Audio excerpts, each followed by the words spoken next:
Civil సర్వీసెస్లో government సర్వెంట్గా ఉండేది.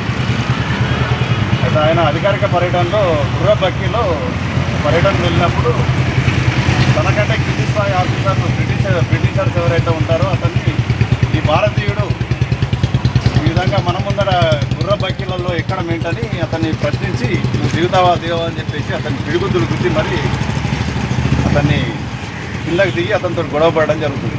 పక్కన ఉన్నవారు కూడా అతను ఒక సబ్ డివిజనల్ మేజిస్ట్రేట్ అని చెప్పినా కూడా అతను వినకుండా ఆ విధంగా చేసినటువంటి చర్య వల్ల తదుపరి అతను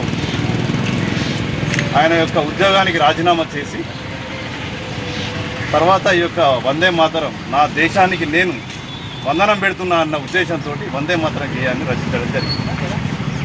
తద్వారా అతను రచించినటువంటి రచనల వల్ల 1882లో మొదటిసారి ప్రచురించడం జరిగింది. 1875లో మొదటిసారిగా ఈ పద్యాన్ని నవంబర్ 7వ నాడు ఈ పద్యాన్ని రాయడం జరిగింది. దానికి సందర్భంగా ఈరోజు 150 సంవత్సరాలు పూర్తి చేసుకున్న సందర్భంగా భారత ప్రభుత్వం ఇచ్చినటువంటి ఉత్తర్వుల మేరకు అందరూ సామూహిక వందే మాతరం గేయాన్ని ఆలపించడం మన వేల్పూర్లో కూడా ఈరోజు చేసుకోవడం జరిగింది.